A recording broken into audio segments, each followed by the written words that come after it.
കുട്ടികൾക്കും വലിയവർക്കും ഒരുപോലെ ഇഷ്ടപ്പെടുന്ന ക്രീമി മക്കറോണി എങ്ങനെ ഉണ്ടാക്കാം നമുക്കൊന്ന് നോക്കാം. ആദ്യം ഒരു പാത്രത്തിൽ വെള്ളം വെച്ചിട്ട് ഉപ്പിട്ട് കൊടുക്കുന്നുണ്ട്.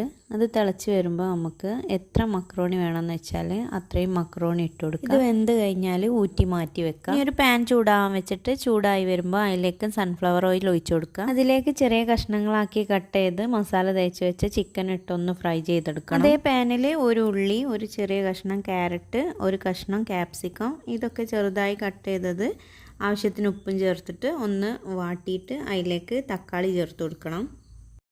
ഈ വെജീസൊക്കെ ജസ്റ്റ് ഒന്ന് വാട്ടിയെടുത്താൽ മതി കേട്ടോ, വെന്ത് കുഴഞ്ഞു പോകുന്നു വേണ്ട ആവശ്യമില്ല. ഇനി ഇതൊരു സൈഡിലേക്ക് മാറ്റി വെക്കാം.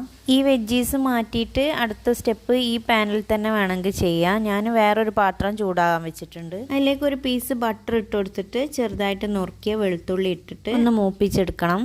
വെളുത്തുള്ളിൻ്റെ ടേസ്റ്റ് ഇഷ്ടമില്ലാത്തവർക്ക് ഈ സ്റ്റെപ്പ് സ്കിപ്പ് ചെയ്യാം കേട്ടോ. ഈ സെയിം പാത്രത്തിലേക്ക് ഒരു കഷ്ണം കൂടി ബട്ടർ ഇട്ട് കൊടുത്ത് ഒരു സ്പൂണ് മൈദ ചേർത്തിട്ട് മൈദ ഒന്ന് വേവുന്ന വരെ നല്ലപോലെ ഇളക്കി കൊടുക്കുക. തീ സിമ്മിൽ വെച്ചിട്ട് വേണം കേട്ടോ അതൊക്കെ ചെയ്യാൻ. മൈദ നല്ലോണം കുക്കായി കഴിഞ്ഞാൽ അതിൽ കുറേശ്ശെ പാലൊഴിച്ച് കൊടുക്കണം.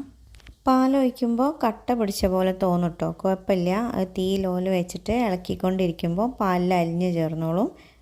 ഇത് തിക്കാകുന്നതിനനുസരിച്ച് ഞാൻ ഇടയ്ക്കിടയ്ക്ക് 1.25 കപ്പോളം പാലൊഴിച്ച് കൊടുത്തിട്ടുണ്ട് കേട്ടോ. ഇനി ഇതിലേക്ക് ആവശ്യത്തിനുള്ള ഉപ്പും 1 ടീസ്പൂണ് ചില്ലി ഫ്ലേക്സും 1 ടീസ്പൂണ് കുരുമുളക് പൊടിയും ചേർത്തിട്ട് നല്ലോണം ഇളക്കി കൊടുക്കാം. എന്നിട്ട് അതിലേക്ക് നമ്മൾ ആദ്യം മൂപ്പിച്ച് മാറ്റി വെച്ച വെളുത്തുള്ളിയും വാട്ടി വെച്ച വെജിറ്റബിൾസും ഫ്രൈ ചെയ്ത് വെച്ച ചിക്കനും ഇട്ട് കൊടുക്കാം. ഇത് ഒരുപാട് അങ്ങ് കുറുക്കിയെടുക്കണ്ട കേട്ടോ, ചൂട് തണിയുമ്പോൾ തിക്കായിക്കോളും. ഇനി നമുക്കിതിലേക്ക് വേവിച്ച് ഊറ്റി മാറ്റി വെച്ചിട്ടുള്ള മക്രോണി ചേർത്തിട്ട് നല്ലോണം മിക്സ് ചെയ്തതിന് ശേഷം അടച്ച് വെച്ച് ഒരു 5 മിനിറ്റ് ലോ ഫ്ലെയിമിൽ വെച്ച് കൊടുക്കുക. അപ്പോൾ ഇതാ നമ്മളെ ചിക്കനും വെജീസും ഒക്കെ ഇട്ടിട്ടുള്ള അടിപൊളി ക്രീമി ആയിട്ടുള്ള മക്രോണി ഇവിടെ റെഡി ആയിട്ടുണ്ട്.